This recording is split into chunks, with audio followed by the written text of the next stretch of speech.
And when bin Laden was eliminated in Pakistan, the question asked was not why target a terrorist on foreign soil.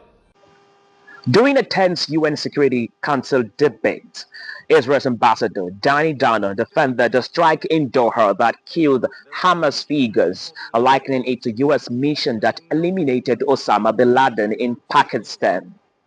Danone accused Qatar of sheltering Hamas leaders in luxury while directing terror, insisting the operations was justified. Israel pointed to precedents as set by the US, France and the UK, arguing that targeted actions against terror leaders have long been part of international security practice. Mr. President, this brings me to Qatar. Prime Minister Al-Thani, the time for Qatar to choose has come. For too long, Qatar has harbored terrorists, offering Hamas leaders sanctuary in luxury hotels while they orchestrate massacres and terror attacks. History will not be kind to accomplices. Either Qatar condemns Hamas, expels Hamas, and brings Hamas to justice, or Israel will.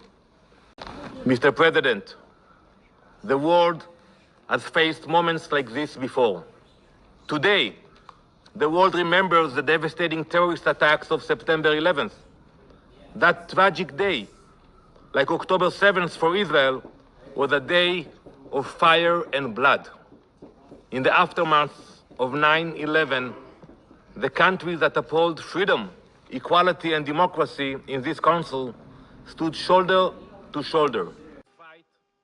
The debate underscored deep divisions among council members, with calls for restraint clashing against Israel's insistence on its right to act.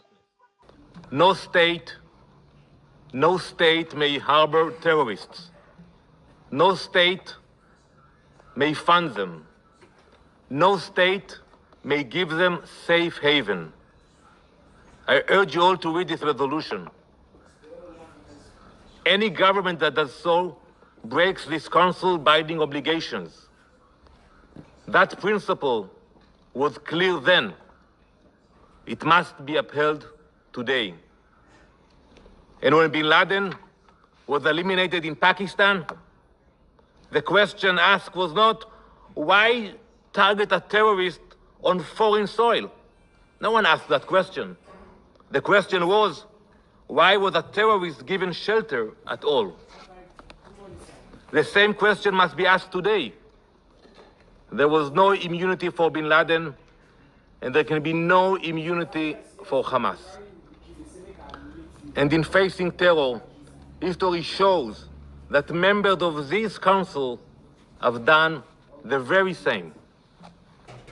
From 2014 to 2022, France struck terrorists in Mali, Chad, Burkina Faso, and Mauritania. In 2014 and 2015, the United Kingdom carried out airstrikes in Iraq and Syria against ISIS. So I ask, if these actions were justified then, why is Israel singled out now? Why are claims concerning sovereignty invoked only against Israel and ignored when others act to defend themselves? The UN Security Council debate over Israel's strike in Doha shows how just polarizing global politics around the Middle East remain. Israel's comparison to the US raid on Osama bin Laden is a powerful defense. It frames the operation not as an act of aggression, but as a counter-terrorism mission. From Israel's perspective, targeting Hamas leaders abroad is consistent with how major powers have historically pursued those who orchestrate attacks. On the other hand, the situation is complicated by the location. Doha is not a war zone. It's the capital of Qatar, so a wealthy state with global influence. Striking there raises serious questions about sovereignty and international law.